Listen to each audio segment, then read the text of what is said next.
problème de notre service, c'est qu'on peut aller chercher les gens pour une petite pièce de justice. Et la veille ou l'avant-veille, il a fait un énorme truc et lui, il pense qu'on va venir le chercher pour le truc qu'il a fait, alors que nous, on va le chercher pour la petite pièce. Il faut faire très très attention. C'est très dangereux ce qu'on fait quand même parce que ça peut partir en live tout de suite. Et Richard a bien raison de se méfier.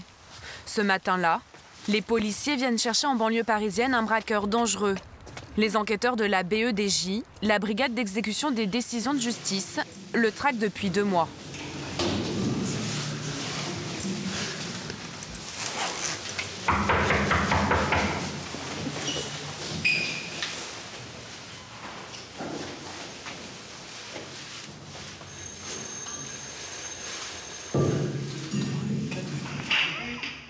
C'est la police, monsieur. Vous ouvrez, s'il vous plaît?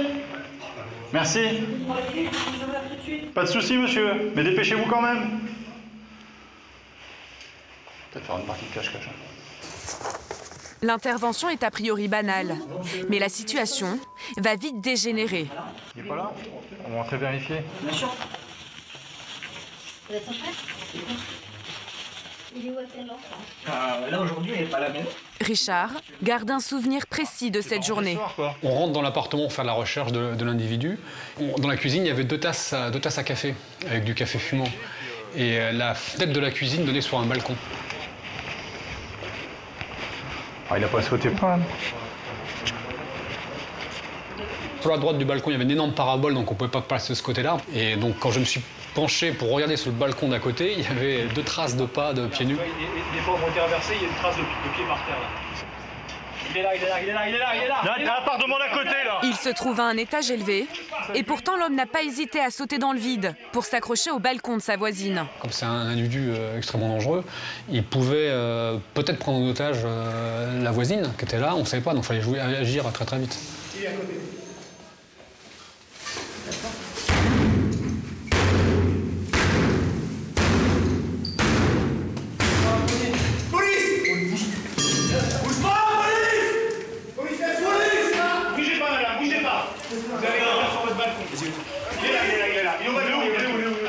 Tu viens ici. Mets-toi au sol, mets-toi au sol, au sol, au sol, au sol, au sol, au sol. Voilà. Ça va, madame?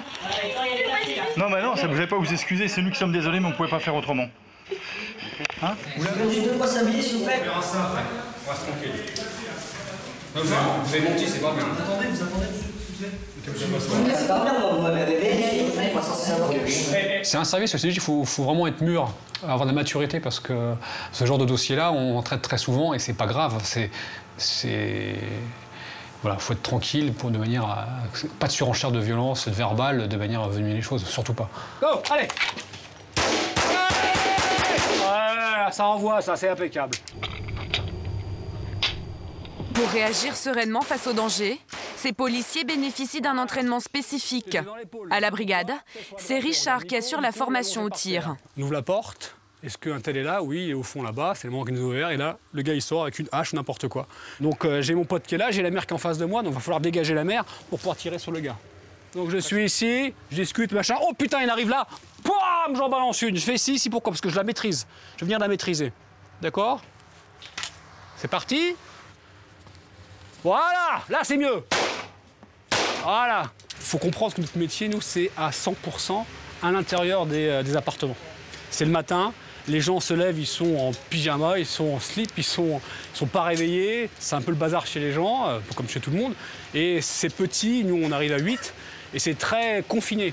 Donc il va falloir, s'il se passe quelque chose, il va falloir analyser ce qui se passe et pouvoir riposter dans un lieu restreint. Bonjour monsieur, c'est la police, ne vous inquiétez pas. Ouais, mais fermez la porte. Calmez-vous, monsieur. Comme tout policier, Richard espère ne jamais avoir à faire feu sur quelqu'un. Mais le danger est toujours présent. Des intrusions parfois brutales, chez des gens qui ne sont pas toujours des criminels. C'est très violent. Là, il y avait les gamins qui dormaient, il y avait les cadeaux de Noël, on sait qu'ils partent pour 30 mois en prison. Ça fout un peu les boules, c'est une violence totale et terrible. Il faut juste imaginer si on venait chez vous, je sais pas, demain matin, comme ça. Bonjour monsieur. On rentre carrément dans l'intimité personnelle des gens. Pouvez vous lever, s'il vous plaît? Prends tes pieds d'identité, monsieur, s'il vous plaît. Désolé, hein. On s'habitue pas à des choses comme ça. comme les gens qui font des autopsies, comme les gens qui travaillent aux mineurs, ainsi de suite. On ne s'habitue pas à de la violence. Moi, ça me touche. Ces limiers de la police judiciaire traquent aussi les délinquants sexuels qui tentent d'échapper à leur peine ou à leurs obligations imposées par le juge une fois sortis de prison.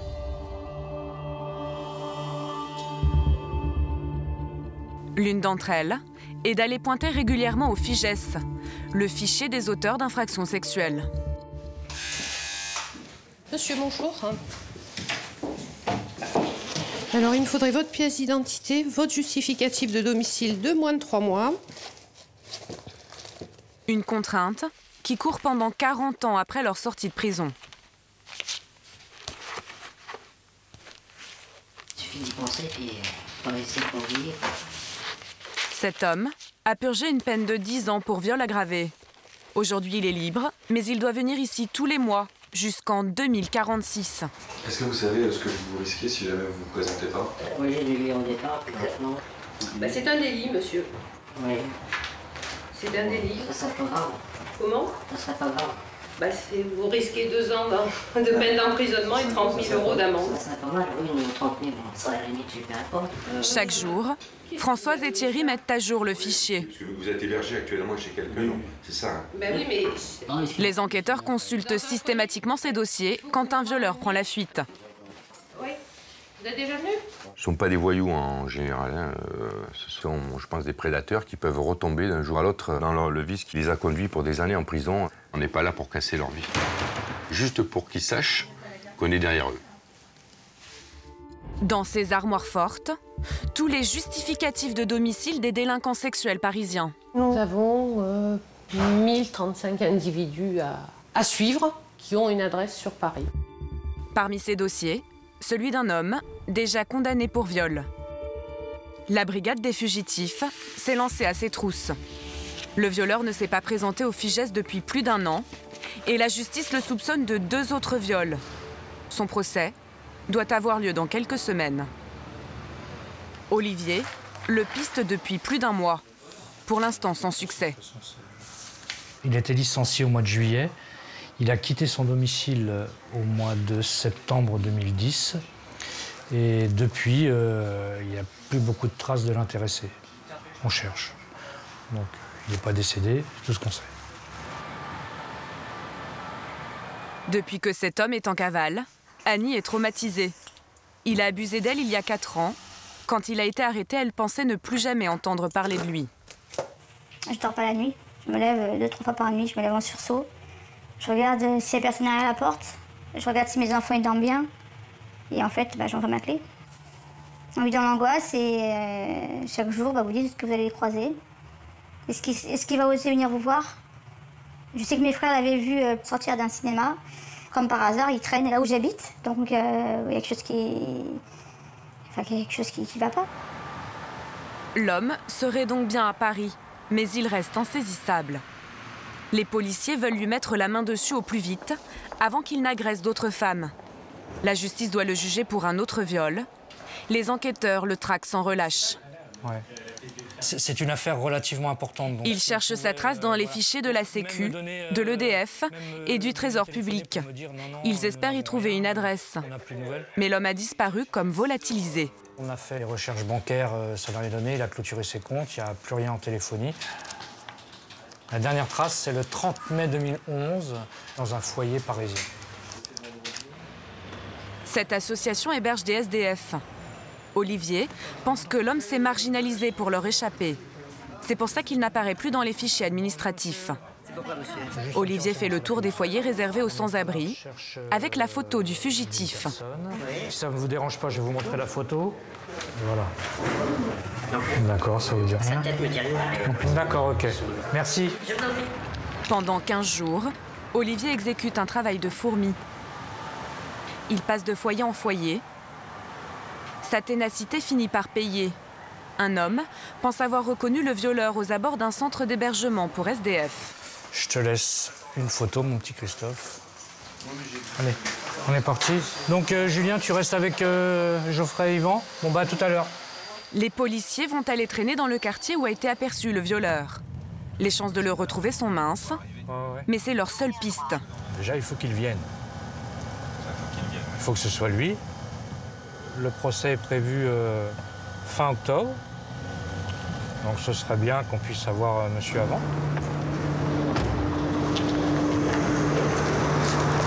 Ouais, Geoffrey, vous êtes où? Ah ben, je vois Yvan. Il quadrille les rues autour du foyer. Il est 8 h du matin, l'heure à laquelle les sans-abri viennent prendre un café. Mais au bout de 2 heures de planque, toujours rien. On va attendre encore un petit peu jusqu'à 10h30, je pense. C'est quoi votre sentiment là? On garde confiance. Il n'y a pas de raison. Et si ce n'est pas aujourd'hui, ce sera demain ou après-demain. Soudain, un homme qui correspond au signalement remonte la rue. On le voit ici, un sac rose à la main. Monsieur, c'est la police. Il n'y a rien de dangereux, rien d'interdit dans votre sac? Non. Bonjour, monsieur. Non. On a besoin de vous voir. Oui. Voilà. Ça concerne un passage au tribunal. Voilà, vous êtes au courant. Voilà. Donc on va vous notifier ça, puis on va vous amener voir le magistrat. C'est juste question... voilà. Les policiers avaient vu juste. L'homme vit dans la rue. Il semble désœuvré.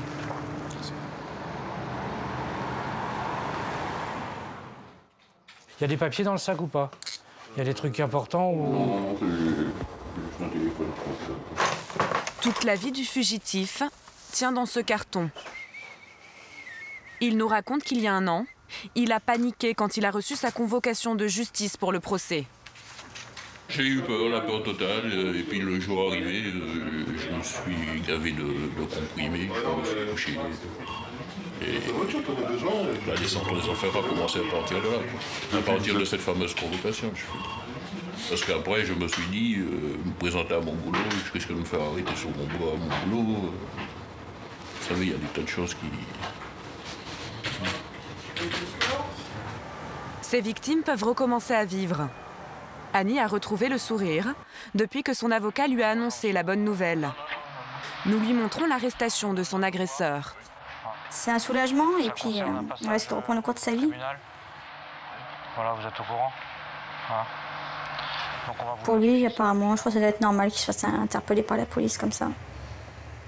Moi, je serais lui, je serais en panique en fait. Et je pense qu'il doit le savoir, hein, qu'il n'a pas été se présenter devant un juge et qu'il doit aller aux assises pour 3 viols qu'il a commis. Donc on va vous notifier ça, puis on va vous amener voir le magistrat. Puis au bout de 4 ans, ça fait un peu fouf, dire. Enfin, c'est enfin il a été interpellé, enfin il va pouvoir dormir en prison. Et tant pis pour lui en fait, je veux dire, c'est tant pis pour lui.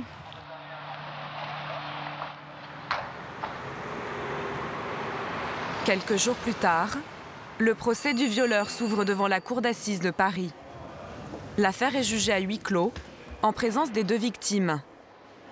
L'homme est condamné à 5 ans de prison ferme. Quai de Gesvres, à la préfecture de police. Richard, le policier, est en short et basket. J'ai lui, là, il a 10 ans à faire. C'est un escroc. L'enquêteur ne part pas en vacances, il est sur un gros coup. Un arnaqueur de haut vol. Richard, vous êtes en short là? Il fait beau, il fait chaud. Si je t'habillais en jean avec un petit pull et avec une sacoche, ça fait flic tout de suite. Là, ça fait touriste. C'est cool. L'escroc qu'il recherche a été condamné à 10 ans de prison pour avoir détourné 30 millions d'euros de plusieurs sociétés de prêt-à-porter qu'il avait montées. Richard commence son repérage à la dernière adresse connue du fugitif. Voilà. Alors, là, je vais me garer un peu plus loin, histoire de ne pas attirer l'attention. Le policier arrive dans la rue où le fugitif est censé habiter. Je vais repasser un petit peu en fausse, comme ça, et je vais relever les plaques. L'objectif, c'est d'essayer de trouver un indice, et puis on peut faire ça comme ça, ou une petite preuve, comme quoi le mec habite bien là. Prends le chien. Première étape, relever les plaques des voitures dans la rue. Pour le faire discrètement, Richard a une astuce. Il enregistre les immatriculations sur la messagerie de son téléphone. Echo 93, on arrive à l'endroit qui nous intéresse. Richard passe devant la maison. Il note les moindres détails, mais ne s'attarde pas. Il y a un nom qui est sur la boîte aux lettres qui correspond à un nom qui m'intéresse, donc ça c'est déjà positif. C'est une très très belle maison avec beaucoup de pièces et voilà, quoi, il y a des voitures à l'intérieur. Il y a un énorme carton avec des cintres. Donc ça c'est encore un indice qui me dit qu'il est là, quoi, parce que ces deux sociétés où il a fait faillite, avec cette banqueroute, c'était dans le prêt-à-porter. Des indices, mais il n'a aucune certitude sur la présence du fugitif. Le lendemain à l'aube, le policier organise une surveillance devant le pavillon. Richard a troqué sa voiture officielle pour un utilitaire équipé pour la planque. Comme souvent, le policier opère en solitaire. Le profil du gars qui nous intéresse, c'est pas un voyou dans le sens où on peut l'entendre. C'est-à-dire que lui, il se cache pas. Ça fait 5, 6 ans, 8 ans qu'on n'a pas parlé de lui, donc il se fait oublier tranquillement. Voilà, on va être bien là. Tu sais, je vais me foutre là en vrac et je vais faire déjà une première vérif à pied tranquillement.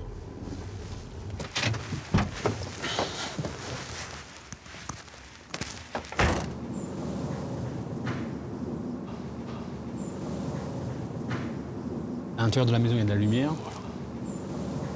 J'ai vu un gars qui lui ressemble. Richard va attendre que l'homme sorte de chez lui pour être sûr que c'est bien le fugitif qu'il recherche. Une observation discrète à l'arrière de la voiture. Ça peut durer des heures et des heures et des heures.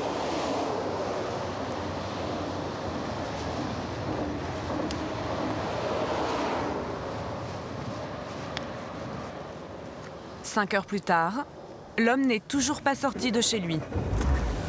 Le suspect n'est pas formellement identifié, mais Richard décide tout de même de passer à l'action dès le lendemain matin.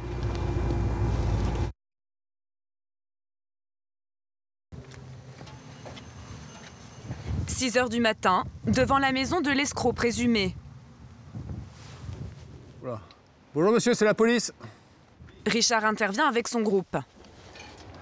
Derrière ce portail, une mauvaise surprise attend le policier. Vous demandez qui? Monsieur... Il est en prison, lui. Il est en prison? Ah bon, on va quand même vérifier. Allez-y, allez, on y va. Je vous en prie, allez-y. Putain. Il est à Bourges. À Bourges? À Bourges? Ah, c'est pas ici qu'il s'est fait serrer alors? Mais c'est ce matin, ici. Ils sont venus le chercher ici? Ils viennent le chercher ici. Putain. Vous allez au commissariat. Il était ici? Ouais. Ah, ok. Ouais, celle-là, elle est bonne. Des collègues d'un autre service ont été plus rapides que Richard. Hier, j'ai fait le fichier national des détenus et il n'est pas inscrit. Alors, il est très possible que, comme c'est des Yougoslaves, ils ont plusieurs alias. Et il est inscrit sur un alias et voilà, ça arrive très très souvent. Et bon, bah, l'important, c'est que la justice soit faite et que le gars soit détenu. Mais c'est vrai que c'est beaucoup d'énergie dépensée pour pas grand-chose. Un travail acharné pour une issue décevante. Mais les enquêteurs sont habitués. 2 affaires sur 3 n'aboutissent pas.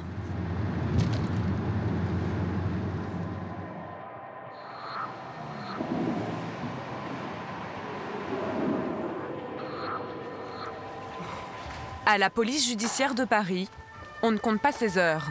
Au même moment, à l'autre bout de la capitale, une autre équipe s'est levée tôt. La première adresse aujourd'hui, c'est une personne qui est mise en examen pour des vols et fractions, des escroqueries. Il a 3 pages d'infraction, le monsieur, qui pourtant, un retraité, on va voir. Un papy gangster a interpellé et à conduire en prison. C'est l'objectif de Christophe ce matin. Pour entrer dans l'immeuble, les policiers doivent improviser. Leur passe ne fonctionne pas.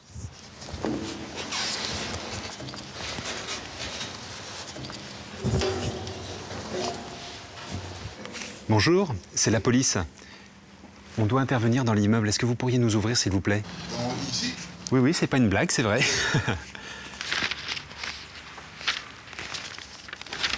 Le vieil homme se serait réfugié chez ses enfants. Troisième étage. Troisième étage. D'accord, merci.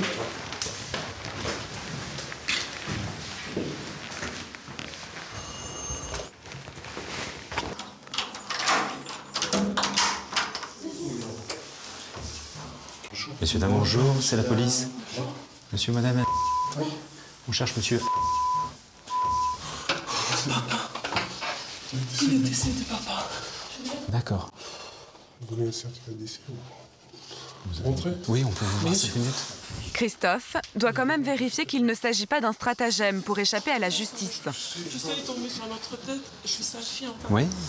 On a fixé le jour même avant de l'enterrement un acte de décès au juge. Oui, à son avocat aussi. Et à son avocat? Je suis pas au courant. Ben non. On a reçu le dossier il y a un peu plus d'une semaine. Désolé de vous avoir réveillé, d'avoir...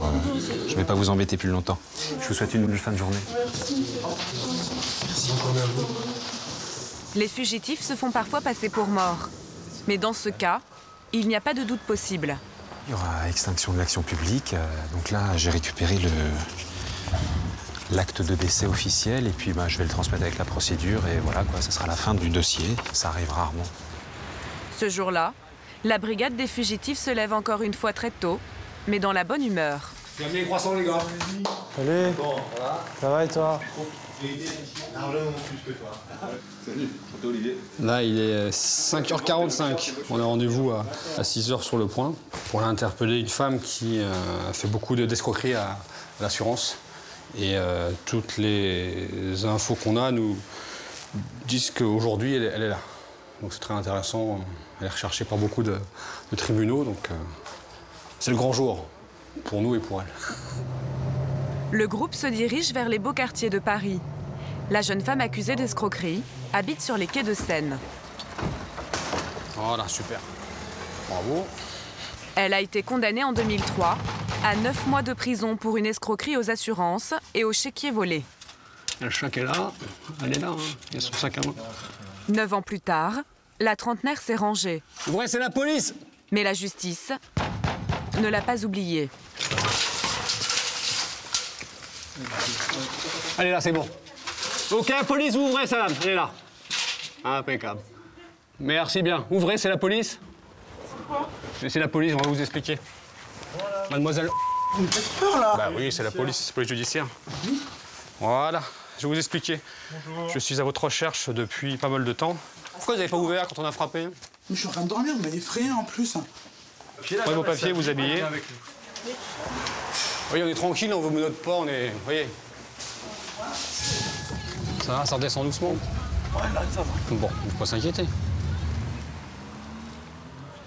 Richard sent très vite qu'il a affaire à quelqu'un qui a changé de vie.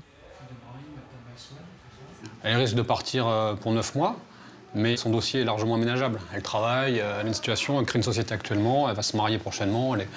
Voilà, c'est ce qu'on appelle des erreurs de jeunesse. Et c'est d'ailleurs ce que je vais expliquer au magistrat. On a été la chercher ce matin chez elle à 6h. D'accord, c'est 6h. Voilà. C'est une escroquerie, une récidive d'escroquerie qui date de 2003. Richard a un surnom, l'avocat. Quand il sent que les gens se sont remis dans le droit chemin, il n'hésite pas à les défendre auprès du procureur. C'est une femme qui n'a pas bougé une oreille depuis cette période-là. Elle a quitté de manière à se refaire une vie. En discutant avec elle et en voyant un petit peu, je sens qu'elle veut faire un trait sur tout ça, sur tout son passé. D'accord, vous savez ce qu'on va faire, c'est que vous allez me la déclarer. D'accord, très bien. Bon, et bah écoutez, à la prochaine. À la prochaine, au revoir. Voilà, au revoir. La procureure fait déférer la jeune femme. Elle veut la rencontrer avant de décider de son sort. J'ai mal au ventre. Ouais, non, c'est vrai, en plus, ça commence à être mal au ventre. C'est pas la fin, hein, Bon, on va voir. Hein. J'espère qu'elle va faire un bon repas, la magistrate, qu'elle va être bien gentille, qu'elle va me comprendre, et après...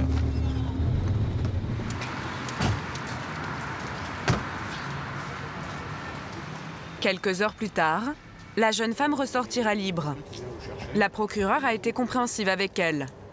Au lieu d'aller en prison, elle portera un bracelet électronique.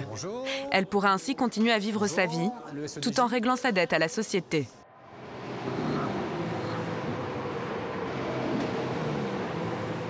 Début d'après-midi, Arnaud et Cédric ont une mission particulièrement délicate.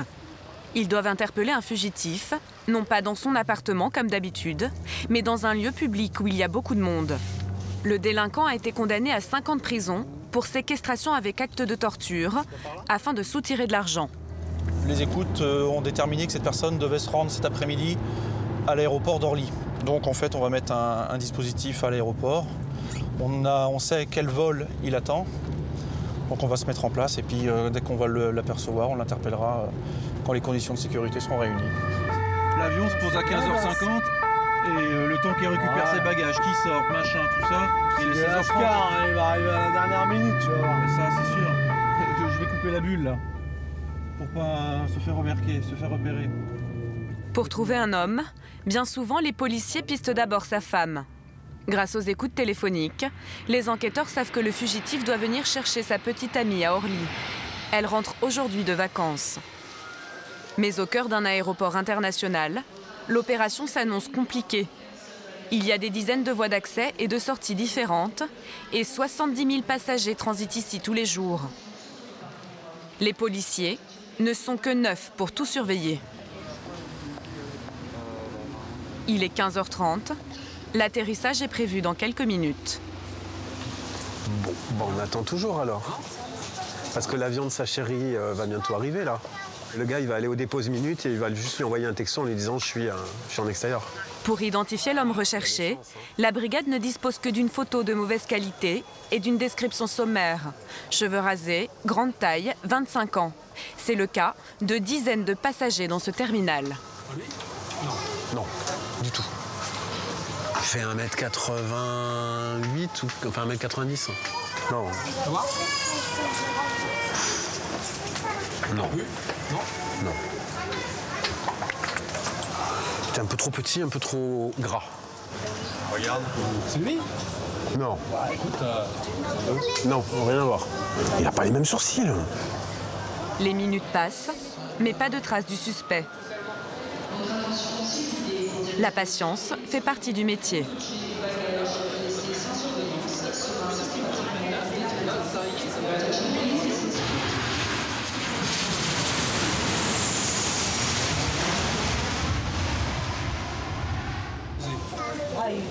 Avion posé.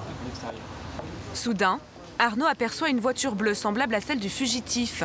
Et à l'intérieur, un homme qui correspond au signalement.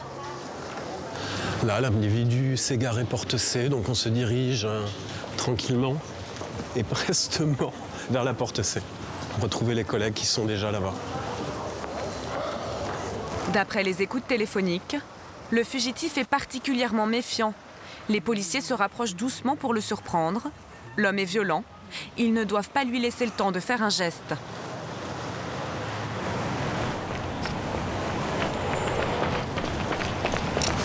Police, police! Salaud, salaud, salaud, salaud, salaud, salaud! Tranquille, tranquille. Passe. Y'a rien de mal, je bouge pas. Tranquille, bouge pas. Prends ça. Tranquille, monsieur, je bouge pas. Je ne bouge pas, vous inquiétez pas, ne me faites pas de mal. Je fais rien du tout, je fais rien du tout. Asseyez-vous là. Bien sûr, je m'assure. Vous savez pourquoi on est là, monsieur? Bien sûr que je suis pas d'être là. Bon, ça va alors. Ça va bien se passer. C'est tranquille. Moi, je croyais que tu devais te rendre. Sinon, je vais me rendre, mais j'essaie de faire un truc dans le boulot et puis me rendre après. Mais bon, apparemment, on va pas laisser le temps. Ni colère, ni protestation. C'est pourtant 5 années de prison qui attendent le jeune homme. Je m'y attendais un petit peu, mais je pensais vraiment pas à l'aéroport. J'imaginais soit dans un endroit où je dormais, ou soit sur un contrôle d'identité dans la rue. Parce que pourtant les aéroports, c'est des endroits un petit peu surveillés, non? Mais l'effet de surprise, hein, c'est comme ça qu'ils arrivent à chaque fois. Exact. Je les ai pas vus venir, et ils m'ont vu arriver. C'est le chat à la souris. Le moment où le chat il mange la souris. C'est la fin de 4 mois d'une cavale infernale pour échapper à la justice. On vit enfermé dehors. Voilà, on est en prison, mais en liberté. Ça, on n'a accès à rien, on peut rien faire. On n'a pas d'endroit fixe pour dormir. Donc il faut dormir à gauche, il faut dormir à droite. On n'a pas un compte bancaire, on peut aller retirer de l'argent quand on a envie. C'est le stress. On cogite, on perd des kilos, on perd des jeux.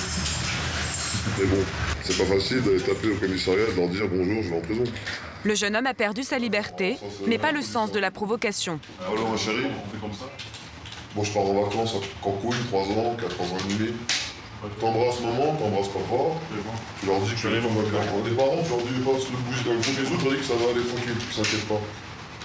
Quelque part, ils savent très bien qu'ils ont une peine à accomplir et que ça peut être ensuite le point de départ d'une nouvelle vie. Après, c'est à lui à essayer de comprendre qu'il vaut mieux vivre donc, dans la société que hors la loi. Ça, c'est un choix. Il est 22 h et la journée est loin d'être finie. J'ai l'honneur de vous annoncer que l'exemplaire numéro 1 est terminé. Donc on prépare tous les exemplaires, l'exemplaire original, 2 copies qui vont aller au tribunal, un qui va aux archives de la police judiciaire, un qui reste aux archives service. C'est laborieux à faire, c'est le côté moins marrant. Après les interpellations, c'est pas comme à la télé, on rentre pas à la maison. On a toute une mise en page, toute une partie administrative un peu à faire. Un vice de procédure, et toute notre procédure peut tomber à l'eau. Voilà.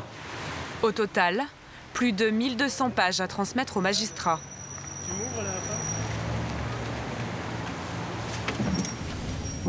En 2011, la BEDJ a rattrapé 400 fugitifs de plus que l'année précédente. C'est parti? Allez. Go now. 3 piges et demi. Bonsoir.